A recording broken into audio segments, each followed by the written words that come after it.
السلام عليكم ورحمة الله وبركاته.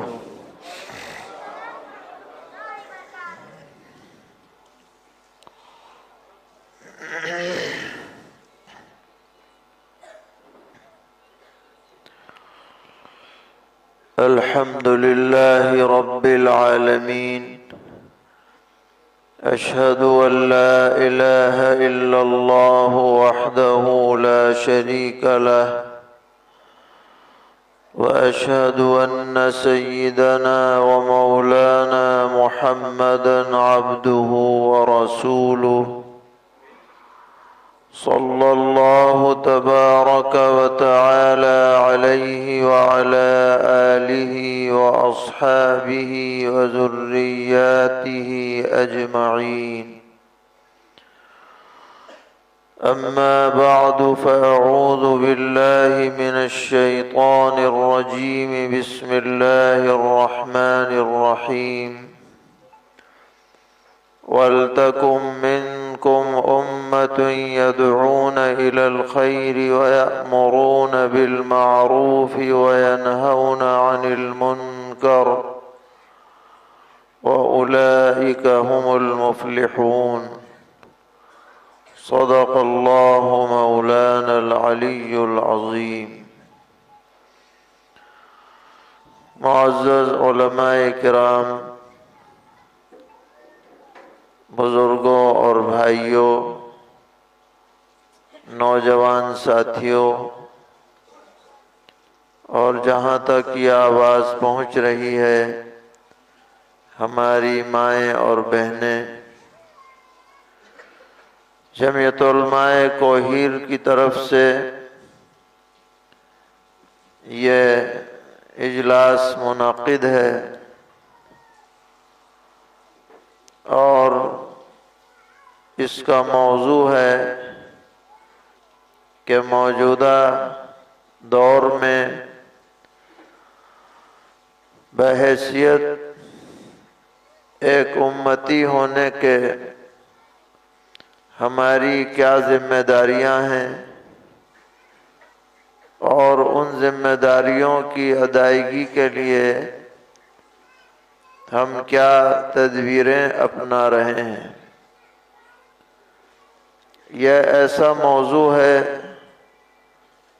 جس پر کسی ایک دن یا ایک موقع پر غور و فکر کرنا کافی نہیں ہے، بلکہ ہر دن ہر شخص کو اس بارے میں فکر مند رہنے کی ضرورت ہے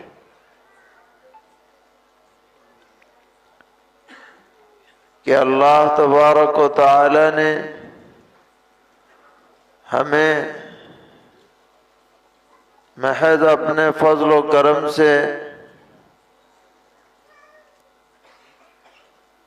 اس کائنات میں جو سب سے بہترین امت ہے، امت محمدیہ علی صاحب الصلاۃ والسلام، اس کا ایک فرد ہمیں بنایا ہے۔ امتیں تو دنیا میں بہت سی گزری ہیں،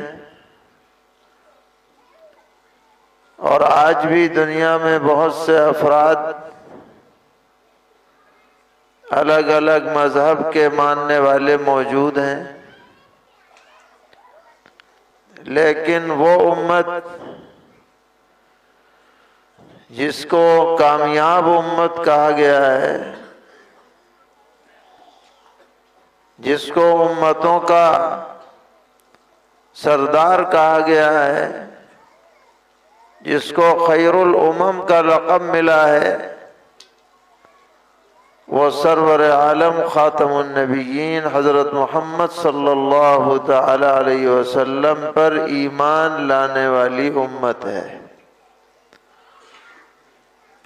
اور اس امت کے افراد میں اللہ تعالیٰ نے ہمیں شامل فرمایا، ہماری کسی کوشش اور محنت کے بغیر۔ ایسا نہیں ہے کہ ہم نے کوئی قربانی دی ہو، پہلے سے فارم بھرا ہو، فیس بھری ہو، درخواست لگائی ہو کہ ہمیں امت محمدیہ میں پیدا کیا جائے، بلکہ یہ فیصلہ اللہ تعالی نے اپنے فضل و کرم سے از خود ہمارے حق میں فرمایا ہے۔ اگر ہم مسلمان ماں باپ کے گھر نہ پیدا ہوتے، کسی اور گھرانے میں ہمارا جنم ہوتا، تو بتائیے اسلام پر ہمیں آنے کے لیے کتنی محنتیں کرنی پڑتی، کتنی قربانیاں دینی پڑتی، پھر بھی پتہ نہیں آ پاتے کہ نہ آ پاتے۔ لیکن اللہ تعالیٰ نے آسانی پیدا فرمائی اور ہمیں اس امت میں شامل فرما لیا۔ اس پر ہمیں ہر وقت اللہ کا شکر بجا لانا چاہیے، دل سے بھی شکر بجا لائیں، زبانی بھی اس بات کا بار بار مذاکرہ کریں، بچوں کے سامنے، بچیوں کے سامنے، گھر والوں کے سامنے اس کا تذکرہ کریں کہ اللہ نے ہمارے اوپر اتنا بڑا فضل فرمایا کہ دولت اسلام سے ہمیں مشرف کیا ہے۔ اس سے بڑی دولت اور اس سے بڑی نعمت اور کچھ نہیں ہو سکتی۔ بچوں کے ذہن و دماغ میں یہ بات بچپن سے بٹھا دینی چاہیے کہ کائنات میں سب سے بڑی نعمت اور سب سے بڑی خوش نصیبی کی بات اگر کوئی ہو سکتی ہے تو وہ یہ ہے کہ کسی آدمی کو ایمان کی دولت نصیب ہو جائے۔ اس سے بڑی نعمت اور دولت کچھ نہیں ہے۔ جب بچوں کے ذہن میں یہ بات بیٹھے گی اور بچپن کے زمانے سے بیٹھے گی تو اب وہ بڑے ہو کر چاہے کسی بھی ماحول میں رہیں اور کسی بھی حالات سے گزریں، وہ کبھی بھی ایمان سے ہرگز اپنا رشتہ توڑ نہیں پائیں گے، بلکہ مرتے دم تک ایمان پر ثابت قدم رہیں گے۔ یہ ہماری ذمہ داری بنتی ہے کہ ہم اللہ کا شکر بجا لائیں اور خود بھی مرتے دم تک ایمان پر ثابت قدم رہیں، بچوں کو بھی ایمان پر ثابت قدم رکھنے کی کوشش کریں۔ یہ کیسے ہوگا؟ محض سوچنے سے نہیں ہو سکتا، دل میں پلان بنانے سے نہیں ہو سکتا۔ یہ خواب دیکھتے رہیں کہ بھائی دین زندہ رہے گا، نسلوں میں دین رہے گا، مسجدیں آباد رہیں گی، فلاں ہوگا فلاں ہوگا،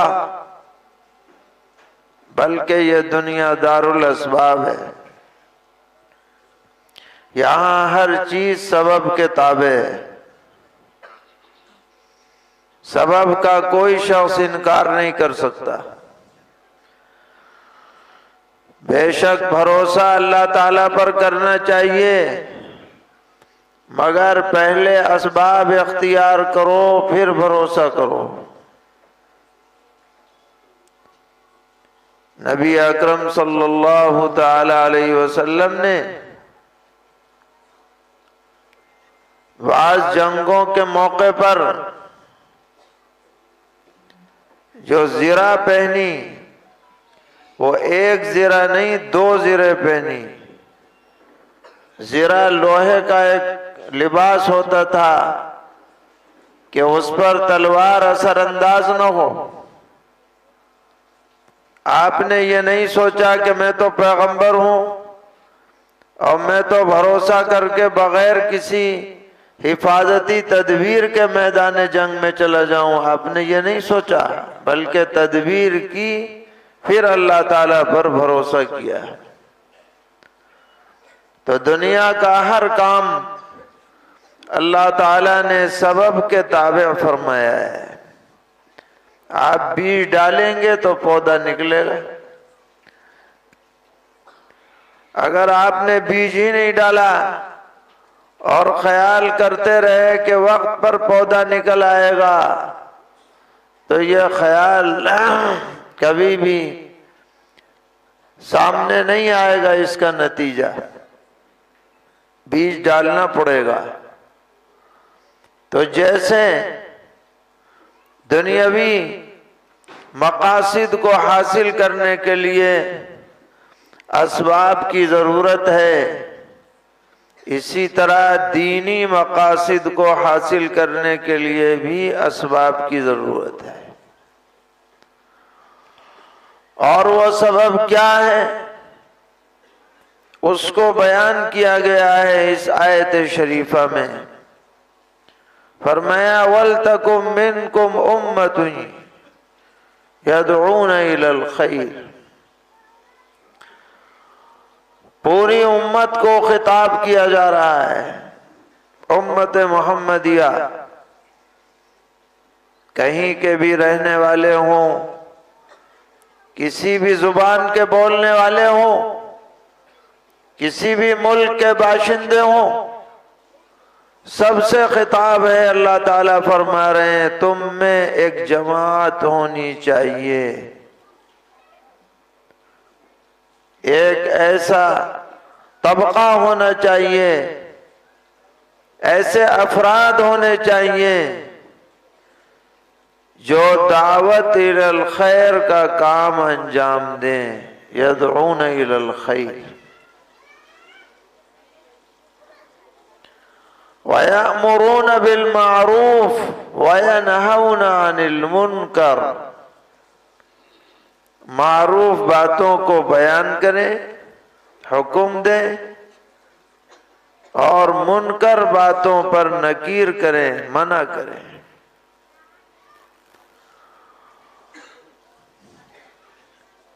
یہاں پر پہلا جملہ ہے یدعون الی الخیر،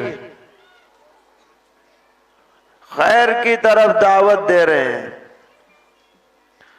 اور الخیر بہت عام لفظ ہے، اس میں ہر بھلائی داخل ہے، چاہے اس بھلائی کا تعلق ایمانیات سے ہو، چاہے اعمال سے ہو۔ یہ جماعت، یہ طبقہ امت میں سے نکلے گا اور لوگوں میں جا کر خیر کی دعوت دے گا، بھلائی کی دعوت دے گا، اچھائی کی دعوت دے گا، تو امت میں ایمان باقی رہے گا، تو نسلوں میں ایمان باقی رہے گا۔ اس دعوت کا فائدہ دوسروں تک بھی پہنچے گا، لیکن سب سے زیادہ فائدہ دعوت دینے والے کو پہنچے گا۔ جیسے رات کا وقت ہوتا ہے اور ایک چوکیدار اندھیری رات میں جب سب گھر والے محلے میں سو رہے ہوتے ہیں، وہ زمین پر لاٹھی مار کر کہتا ہے جاگتے رہیو، آواز لگاتا ہے چوروں سے بچانے کے لیے۔ تو کوئی جاگے نہ جاگے، جو آواز لگا رہا ہے وہ ضرور جاگتا ہے۔ ہو سکتا ہے محلے والے بھی جاگ جائے، لیکن سب سے بڑا فائدہ اس آواز لگانے کا یہ ہے کہ جو آواز لگا رہا ہے اس کو اگر نیند بھی آ رہی ہوگی تو نیند غائب ہو جائے گی، بولنے سے بھی نیند غائب ہو جاتی ہے۔ تو جو آدمی خیر کی دعوت کے لیے سامنے آئے گا اللہ تعالیٰ اسے خیر پر عمل کرنے کی زیادہ توفیق دیں گے دوسروں کے مقابلے میں۔ اب اس دعوت الی الخیر کے دو جز ہیں، ان کی وضاحت آگے کی گئی کہ وَيَأْمُرُونَ بِالْمَعْرُوفِ، معروف باتوں کا حکم دیتے ہیں۔ معروف کا مطلب ہے جانی پہچانی بات، اس کو معروف کہا جاتا ہے۔ اگر کسی آدمی سے ہماری پرانی شناسائی ہو تو ہم اس کو دیکھ کر پہچان لیتے ہیں، اس کے قریب ہونے کی کوشش کرتے ہیں، اس کے بارے میں ہم کہتے ہیں کہ بھئی ہماری ان سے پرانی معرفت ہے۔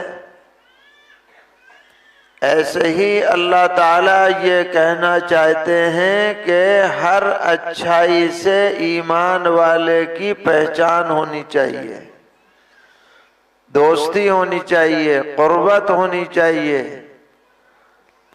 نماز ہے، روزہ ہے، زکوٰۃ ہے، حج ہے، عمرہ ہے، تلاوت قرآن پاک ہے، لوگوں کے ساتھ اچھے اخلاق سے پیش آنا ہے، معاملات میں امانت داری برتنی ہے، سچائی برتنی ہے، یہ سب المعروف میں داخل ہے کہ لوگوں کو جا کر کے بتلاؤ، نماز پڑھو، روزہ رکھو، اللہ نے مال دیا ہے تو زکوٰۃ دو، وسعت طاقت اور استطاعت دی ہے تو حج کو جاؤ، کاروبار کرتے ہو تو ناپ تول میں برابری کرو، کمی بیشی نہ کرو، امانت داری کا مظاہرہ کرو، پاک دامن رہو، پاک باز رہو۔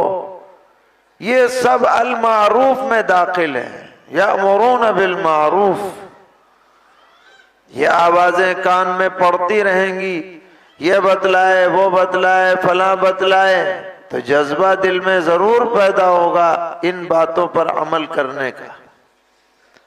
تو اللہ تعالی ہمیں حکم دے رہے ہیں کہ ایک طبقہ امت میں ہر زمانے میں، ہر علاقے میں دعوت الی الخیر میں لگے رہنا چاہیے، تب دین امت میں زندہ رہے گا، اور وہ اچھی باتوں کی لوگوں کو دعوت دے، حکم دے، آمادہ کرے، اچھے انداز میں، خوبصورت انداز میں، عزت والے انداز میں، ایک طرح سے گزارش کرنے والے انداز میں کہ سننے والا متاثر ہو جائے، کرنے پر آمادہ ہو جائے، اس انداز میں دعوت دی جائے۔ اور فرمایا وَيَنْهَوْنَ عَنِ الْمُنْكَرِ، اور ہر منکر بات سے منع کرتے ہیں۔ منکر کا مطلب ہے جس سے آدمی کی پہچان نہ ہو، اجنبی، اس کو کہتے ہیں منکر۔ کوئی آدمی اچانک ہمارے سامنے آ جائے، ہم اسے نہیں پہچانتے تو ہم کہیں گے یہ ہمارے لیے منکر ہے، اجنبی ہے۔ تو قرآن کی اصطلاح میں ہر گناہ کو المنکر کہا گیا، یعنی مومن کی نظر میں ہر گناہ سے اجنبیت ہونی چاہیے، کوئی دوستی نہیں، دوستی ہو المعروف سے اور دوستی نہ ہو المنکر سے۔ وَيَنْهَوْنَ عَنِ الْمُنْكَرِ، کتنے منکرات ہمارے اندر پائے جاتے ہیں، ان کو دیکھ کر چپ نہیں رہنا چاہیے، بلکہ اچھے انداز میں ان پر نکیر کرنی چاہیے۔ سرور عالم صلی اللہ تعالی علیہ وسلم نے فرمایا، من رأى منکم منکرا فلیغیرہ بیدہ، جو آدمی اپنے سامنے کسی منکر کو دیکھے، گناہ کی بات کو دیکھے، تو اگر قدرت ہو تو اپنے ہاتھ سے اسے روک دے۔ مثلا گھر میں رہتے ہوئے کوئی منکر پایا جا رہا ہے تو آدمی اپنے گھر کے منکر کو اپنے ہاتھ سے ختم کر سکتا ہے، کوئی رکاوٹ نہیں۔ مثال کے طور پر کسی گھر میں تصویر لگی ہوئی ہے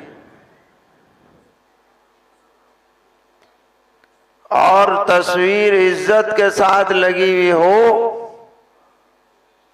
تو یہ لٹکانا گناہ ہے، اور اتنا بڑا نحوست والا گناہ ہے کہ جہاں تصویریں ہوتی ہیں وہاں رحمت کے فرشتے نہیں آتے۔ اب ایک بچے نے لا کر تصویر ٹانگ دی، گھر کا بڑا گھر پہنچا اور اس کی نظر تصویر پر پڑی، اسے کیا چاہیے؟ یہ نہ کہے کہ جی بچوں کی خوشی ہے۔ بہت سے لوگ عذر کر دیتے ہیں کہ جی ہم نے نہیں کیا، بچوں کی خوشی ہے۔ یہ نہ کہے، فوراً اتار دے، فَلْيُغَيِّرْهُ بِيَدِهِ، کیونکہ گھر کے اندر منکر کو ختم کرنے میں یہ پوری طرح مستقل بالرائے ہے، آزاد ہے۔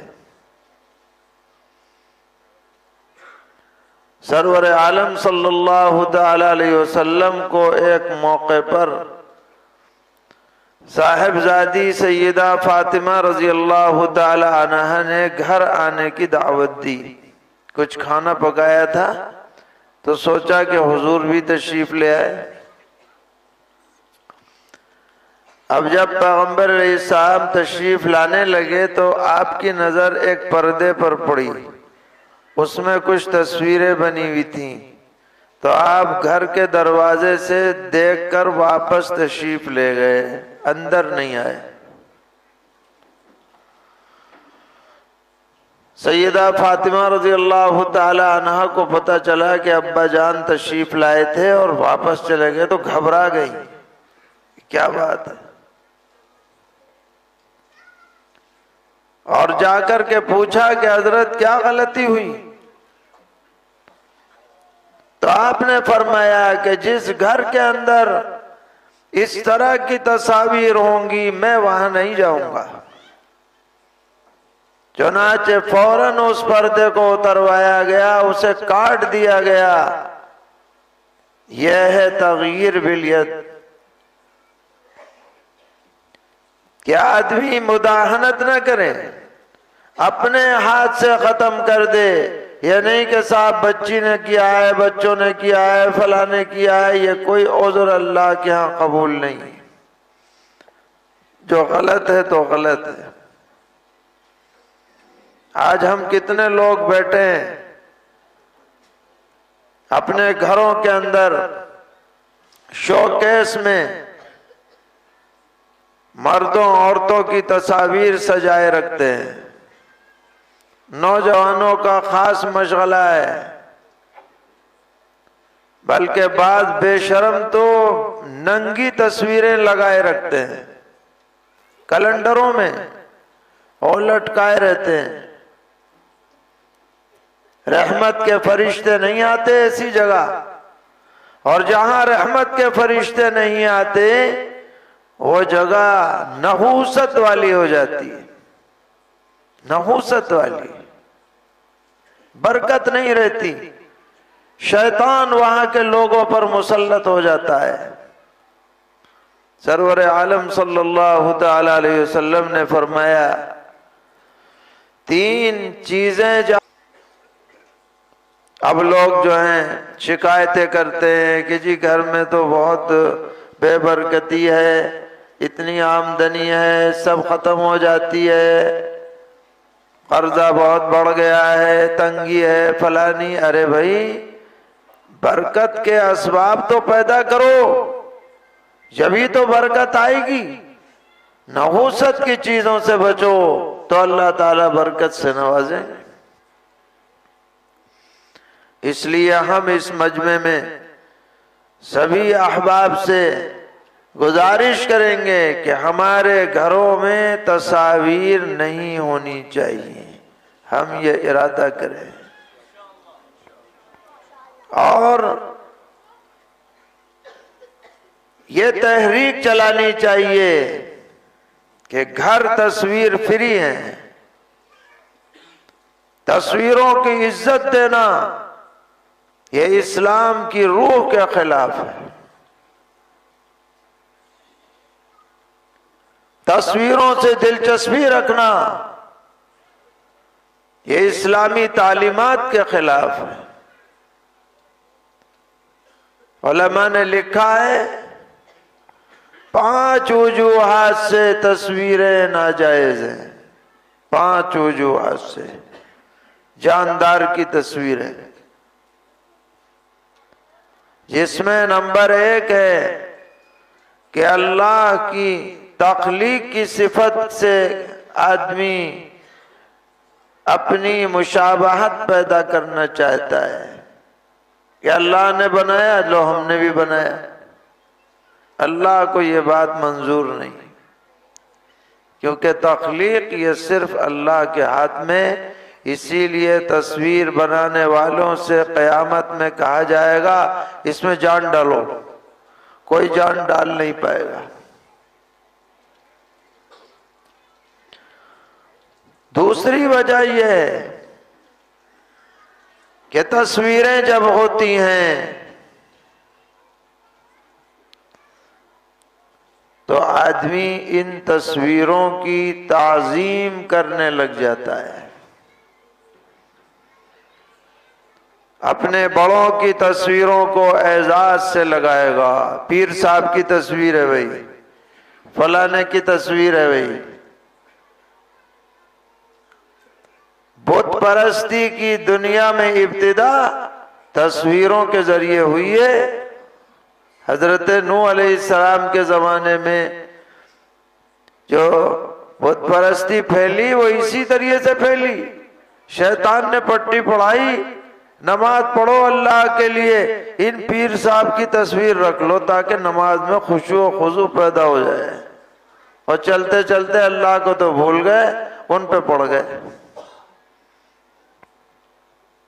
چنانچہ آج آپ دیکھتے ہیں بہت سے غیر مذہب والے طرح طرح کی تصویروں کی پوجا کرتے ہیں، حالانکہ وہ بھی ہمارے آپ جیسے انسان تھے، ان کی پوجا شروع ہو گئی۔ تصویر سبب بنی ہے اس کی تعظیم کی۔ اور تیسری وجہ یہ ہے کہ تصویروں میں پڑھ کر آدمی اللہ کی یاد سے غافل ہو جاتا ہے۔ تصویروں میں پڑھ کر اللہ کی یاد سے غافل ہو جاتا ہے، اسی چکر میں رہتا ہے، یہ تصویر، وہ تصویر، فلاں تصویر، اسی کے اندر لگا رہتا ہے۔ اور چوتھی وجہ یہ ہے کہ دنیا میں سب سے زیادہ بے حیائی کی باتوں کو پھیلانے میں تصویروں کا سب سے بڑا دخل ہے۔ جب یہ تصویریں نہیں تھیں دنیا میں تو بے حیائیاں اتنی عام نہیں تھیں۔ ناچ گانا کہیں ہو رہا ہے تو ہو رہا ہے، یہ تو نہیں کہ سب دیکھ رہے۔ جو وہاں جائے گا وہ دیکھے گا۔ اب کتنے لوگ جائیں گے؟ لاکھوں لوگ تو جا نہیں سکتے، اور روز روز ناچ گانا ہر گھر میں ہو نہیں سکتا۔ لیکن جب تصویریں عام ہوئیں، ایک جگہ ناچ گانا ہوا، اس کی تصویر بنی، اس کی ویڈیو بنی، کروڑوں لوگوں تک وہ فواحش پہنچ گئے۔ بتائیے پہنچ رہے ہیں کہ نہیں پہنچ رہے؟ تو لوگوں کے اندر بے حیائی کو پھیلانے میں اس دور کا سب سے بڑا ذریعہ جو ہے وہ تصویر ہے۔ یہ منکر ہے، اس کو منکر سمجھنا چاہیے۔ اس میں لگ کر کے اپنے اوقات کو، اپنے ایمان کو، اپنی ایمانی کیفیت کو تباہ نہیں کرنا چاہیے۔ آج موبائل آ گیا اور جناب ڈیجیٹل کیمرے آ گئے اور نہ جانے کیا کیا چیزیں آ گئیں، اور امت کا ایک بڑا طبقہ اپنے اوقات ثمینہ کو، قیمتی لمحات کو، قیمتی اوقات کو ان واہی تباہی مشاغل میں لگائے ہوئے ہیں۔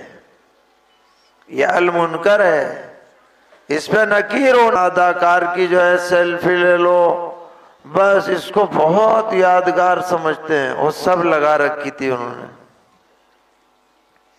تو ان صاحب نے کہا حضرت سے کہ حضرت بڑی پریشانی ہے، ہمارے لیے دعا کیجئے۔ تو حضرت کو جلال آ گیا اور فرمایا کیا دعا کروں، آمین کہنے والے تو باہر ہیں، آمین جو کہیں گے فرشتے وہ تو یہاں ہے ہی نہیں، دعا کیا کروں؟ اس لیے میرے بھائیوں، یہ المنکر ہے، اس دور کا بہت بڑا فاحشہ ہے جس میں ابتلاء عام ہے۔ اس کا صحیح استعمال کم ہے اور غلط استعمال زیادہ ہے، بہت زیادہ ہے۔ یہ المنکر ہے، ینہون عن المنکر۔ علماء کو چاہیے کہ اس المنکر پر نکیر کریں، اس سے دور رہنے کی کیا ہے کوشش کریں۔ اسی طریقے پر المنکر میں وہ ساری غلطیاں داخل ہیں جن کا تعلق عقیدے سے ہے۔ آج سوشل میڈیا کا دور ہے، بڑے بڑے لمبی داڑھی والے، امامے والے، پگڑی والے کہ ہاتھوں میں کتابیں لیے ہوئے، تسبیح لیے ہوئے لیکچر دیتے ہوئے نظر آتے ہیں۔ تو ہر ایک کی بات کو آپ اس پر اعتماد نہ کریں۔ ہو سکتا ہے کہ وہ دیکھنے میں تو بڑا دیندار نظر آ رہا ہو، لیکن حقیقت میں وہ بے ایمان ہو، وہ تلبیس کرنے والا ہو، وہ غلط عقیدے کی تبلیغ کرنے والا ہو۔ ایسا بہت ممکن ہے۔ اس لیے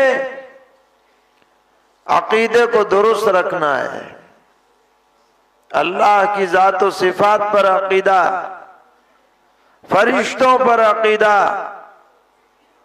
کتابوں اور رسولوں پر عقیدہ، ایمان آخرت کے اوپر، تقدیر کے اوپر، جیسا کہ صحابہ کرام رضی اللہ تعالی عنہم کا تھا، سلف صالحین کا تھا، اسی پر ہمیں قائم رہنا ہے۔ اور جو باتیں قرآن و سنت میں آئی ہیں، قرآنی آیات میں یا احادیث متواترہ میں، ان کے صحیح ہونے کا یقین رکھنا ہے۔ اس کے خلاف اگر کوئی بات کرے اسے تسلیم نہیں کرنا ہے، وہ بھی المنکر میں داخل ہے۔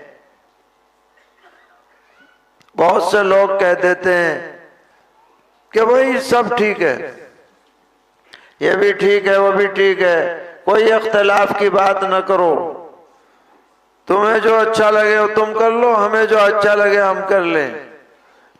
تو یہ بات منظور نہیں ہے۔ عقیدے کے بارے میں اختلاف حق کو ثابت کرنے کے لیے اور باطل کو باطل قرار دینے کے لیے ہے۔ اس بارے میں کسی طرح کی مداہنت ہماری طرف سے نہیں ہونی چاہیے۔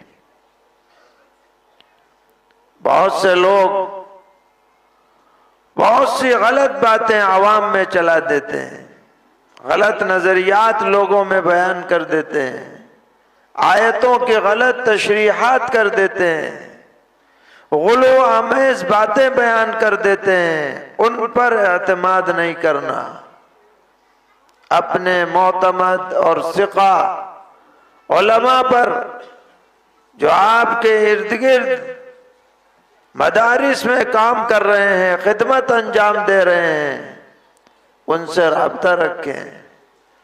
کوئی اگر ایسی بات کہے کہ جو آپ کے لیے ایک عجیب کی طرح سے لگے، آپ ان علماء سے رجوع کریں اور ان کے سامنے بات رکھیں، معلومات حاصل کریں، اپنے طور پر کسی کو صحیح نہ سمجھ لیں۔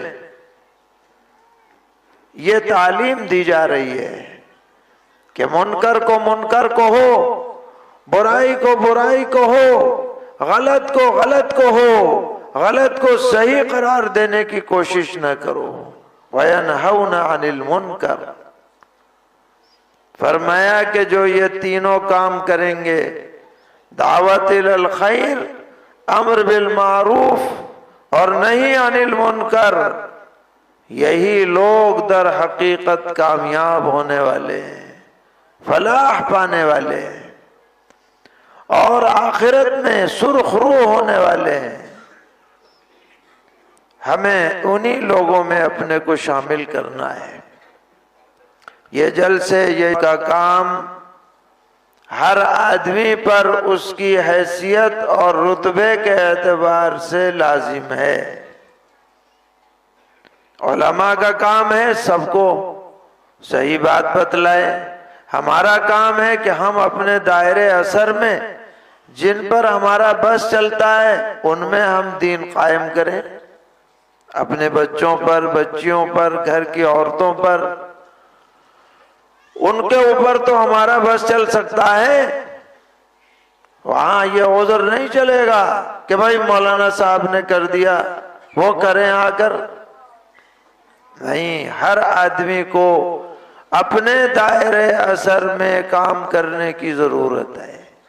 سرور عالم صلی اللہ تعالی علیہ وسلم نے فرمایا کلکم راع وکلکم مسئول عن رعیتہ، ہر آدمی کو آخرت میں جواب دینا ہے اپنے ماتحتوں کے بارے میں۔ ہر آدمی نگراں ہے اور وہ پوچھا جائے گا، مواخذہ ہوگا اس سے قیامت میں۔ علماء لکھتے ہیں کہ کلکم راعٍ بہت جامع جملہ ہے، بلکہ یوں کہیے جوامع الکلم میں سے، اوپر سے نیچے تک ہر انسان سے اس کا تعلق ہے۔